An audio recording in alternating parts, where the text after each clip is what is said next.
I did it. I finally did it.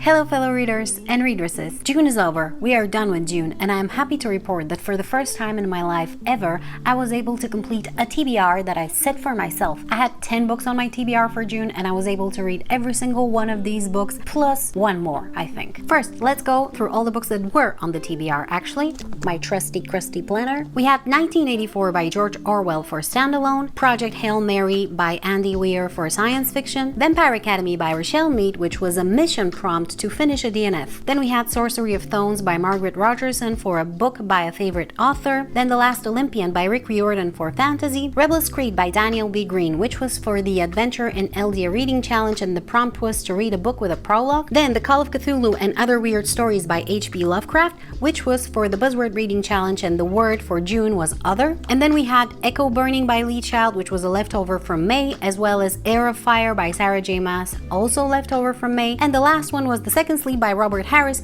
again a leftover from May. As you can see, those were a lot of books, but I was able to read every single one of those. And before we get to them, I just wanted to mention that I also read another book for a secret project that you will see soon on my channel, and for the same secret project I DNF'd another book. Now let's go through every single one of these books in the order in which I finished them. The first book that I finished in June was Echo Burning by Lee Child. This is an adult thriller, I believe, and is the 5th book in the Jack Reacher series. And this series has solidified itself as one of my favorite of all time somehow. And this book was a great addition to it. Now, I don't want to say too much about this book because I don't want to spoil you on anything, but I'm just gonna say that if you like desert settings, this is definitely the book for you. Honestly, I could just feel the heat, and as such, I will definitely recommend you read this either in the summer or in a season where you're yearning for the heat and you just want to feel the hot vibes.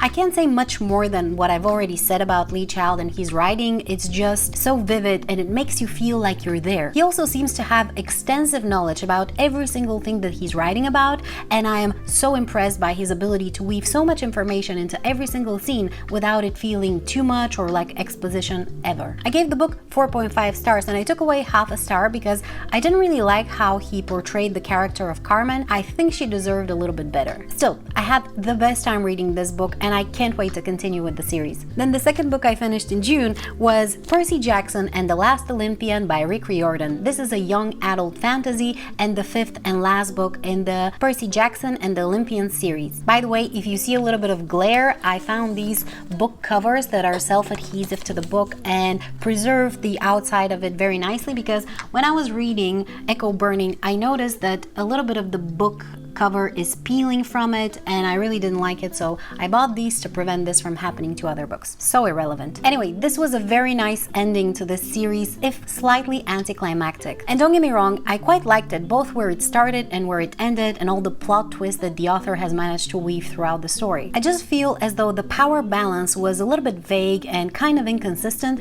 so it was a little bit more difficult to suspend disbelief than usual. Anyway, as I mentioned already, I liked the book, I had a good time with it, I gave it 4 stars, and I can't wait to continue with the follow-up series, The Lost Hero or something like that. The next book I finished was Heir of Fire by Sarah J. Maas. This is a young adult fantasy and the 3rd book in the Throne of Glass series. By the way, if you'd like to see me read it, I have a reading vlog that features it. So this is yet another great entry in this surprisingly addictive series. We got a few new characters introduced, and some of them were my favorite, like Manon for example, and some of them I absolutely hated, Rowan more specifically. I love where the story went and how the world got expanded, and the way that the book ended just makes me want to pick up the next one just right away. I have only one criticism of this book, and that is the relationship between Rowan and Selena, and more specifically how the resolution of their conflict was handled. The switch was so abrupt, as though Rowan became a completely different character. Regardless, I enjoyed this book very much. I am continuously impressed by the author,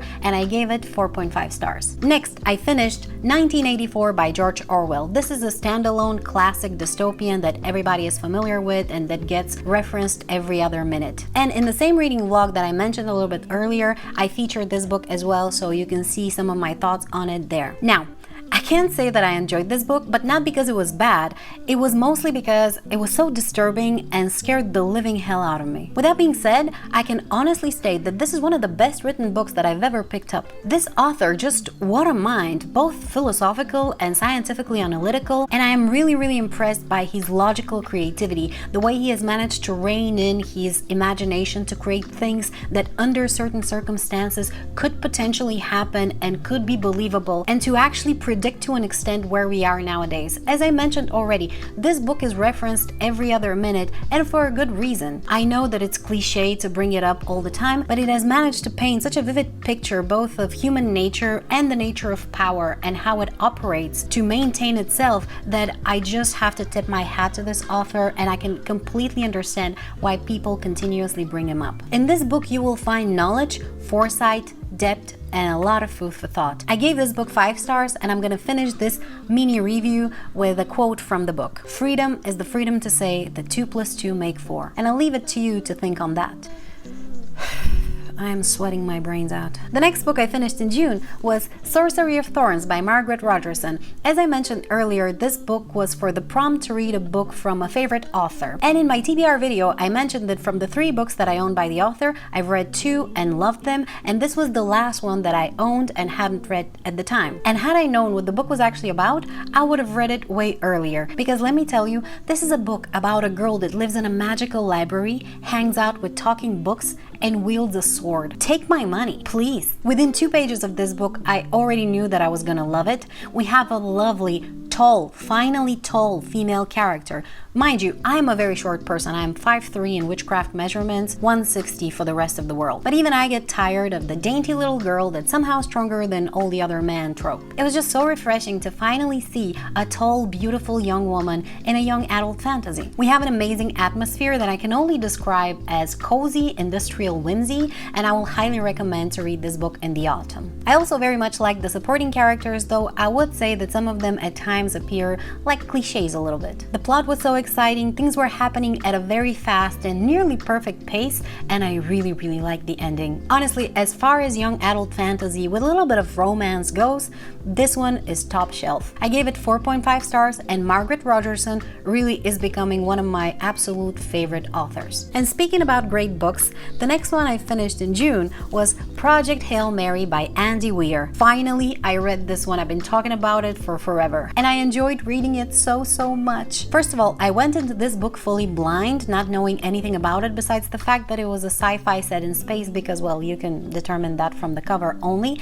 And I will advise you to go into the book blind if you haven't read it yet and are planning to do it, because I notice nowadays the marketing tends to reveal a lot of the tropes in books, and that ruins the experience and some of the nice surprises. This book is so well crafted, both in terms of writing style and in terms of plot, and the author knows his science, or at least he managed to fool me if he doesn't, and has leaned heavily into it, and I loved it. On top of that, this book has absolutely everything that I needed. Moderate action, drama, adorable moments, funny characters, and high stakes. It's the first book I read by the author, and I am so impressed. One of my subscribers actually mentioned that The Martian is even better, so now I really can't wait to read that one too. I gave Project Hail Mary full 5 stars. Now, completely switching gears from a book that I love to a book that I absolutely hate, we have Vampire Academy by Richelle Mead. I'm not gonna stop to talk too much about this one. I'm just gonna say that I gave it 2 stars. It was for the prompt to finish a DNF, and I can honestly say that DNFing it the first time was the right decision. If you'd like to hear me talk more about it and see me read through a part of it,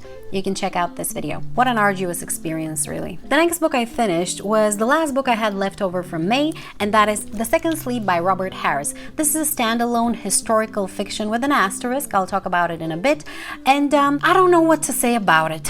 Here's the thing. I enjoyed reading this book, but upon finishing it, I am left to wonder, what was the point of this? First of all, I picked this book up thinking that it was a historical fiction, but the truth is that it wasn't really, and I'm gonna put a spoiler warning here, and you can go to this timestamp if you don't want to be spoiled by what the actual genre is, even though it's revealed to us very early in the book, I think in chapter 3, less than 20 pages into the book, but some people are sensitive to that, and me picking it up without knowing anything about this, I was very nicely surprised. So If you're like that, again, skip to the timestamp. Now, this book is actually a post-apocalyptic fiction, and I wouldn't call it science fiction because there's not much science about it. It's just that humanity has gone through an apocalyptic event and has reverted, therefore, to an earlier stage in their history. Again, this was such a nice surprise to me, and I really loved it. The book discusses some very interesting ideas and speculates on possibilities that I'm sure trouble a lot of us. And it was all done in a setting that is so remote to what I'm used to associating with these subjects. It was really strange, but I loved it. There was also this spirit of adventure and discovery plus mystery and certain archetypes that I associate somewhat with The Lost World by Sir Arthur Conan Doyle, minus the dinosaurs. Needless to say, I was enjoying myself quite a lot reading this. But upon finishing this book, I was left underwhelmed and kind of disappointed. The ending, frankly, leaves an impression of directionlessness. There are so many plot points and so many things that were over-dramatized and injected into the narrative that ultimately led nowhere. And so many questions that I had based on the plot of the book just remained unanswered. Basically, the author had a great idea, and in the confines of writing, he executed it quite well. But when you look at the bigger picture at the end, it just seems like it's lacking direction and general meaning. Still, as the book made me think a little bit, and I generally enjoyed the reading experience, I gave it 3 stars. The next book I finished in June was The Call of Cthulhu and Other Weird Stories by H.P. Lovecraft. This is a collection of horror short stories, and I was a little bit scared to pick it up initially because I don't necessarily like scary things. But as a nice surprise to myself, reading this didn't make me scared, but rather very curious. It was honestly a mixed bag like most of the short story collections, with some of them being really great and some that fell a little bit flat. But all of them are very morbid. The author has this very vivid imagination and this ability to create atmosphere. Some of my favorite stories here were Dagon, The Call of Cthulhu, The Color Out of Space, The Whisperer in Darkness. There were others that I very much enjoyed, but these are the ones that are really ingrained in my mind. I can see how some of my favorite authors have been inspired by H.P. Lovecraft, and it felt really special to finally read the original. I gave this collection 4 stars. And the last book I finished in June at 10:30 at night on the 30th was Rebel's Creed by Daniel B. Greene. This is an adult fantasy and the second book in the Lawful Time series, I believe it's called. I have a lot to say about this book, so maybe I will do like a full book review, but for the moment I'm just gonna say that just like with the first book of this series, I both enjoyed it and was disappointed. The good thing about this book is the idea of the plot and where it's going, which makes me very curious and I want to know more all the time. However, unfortunately, the execution is subpar. There were problems with the world building, with the storytelling, with the flow of the story itself, with the writing style, with the character building, with the dialogue. It was just very difficult to enjoy this book. Like, I'm gonna give you an example of one thing that really bothers me when I see it in a book, and that's when the author switches from third-person limited point of view to a third-person omniscient point of view, kind of all over the place. This was done here randomly, sometimes in the same chapter multiple times. It really pulled me out of the story and frustrated me to no end. Another thing that this book really suffers from is the lack of proper editing, in my opinion. And I'm gonna give you some examples. We have these sentences that are missing entire words, like Holden pang of shame. The sentence actually meant to say Holden felt a pang of shame. Now, it's normal when you write that you will sometimes miss a word or two, but this should be caught during editing. There was also places where it was just bad prose, like his eyes lit on the open window.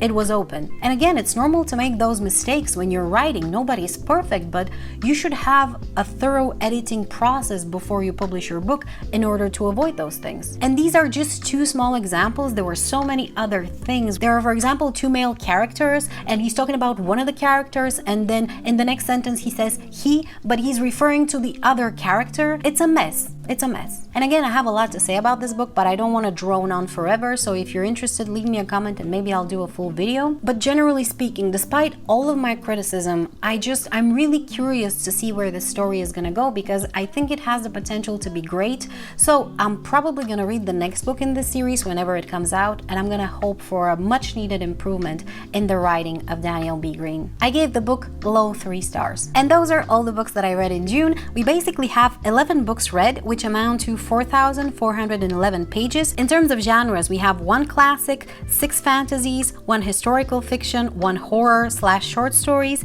1 mystery and thriller, and 1 science fiction. In terms of format of books that I read, we have 9 paperbacks, 1 hardback, and 1 ebook. And in terms of sourcing, I owned absolutely every single one of these books. So all in all, I am very happy with my reading this month. We had some great hits, and we had some that I didn't enjoy as much, but I leave the month of June with a great feeling when it comes to reading. I hope you enjoyed watching this video. Please let me know what you read in June. What was your favorite book? What was your least favorite book? And what did you think about my opinion on all of these books? Thank you so much for watching, and if you'd like to see some of my other reading wrap-ups, you can check out this playlist.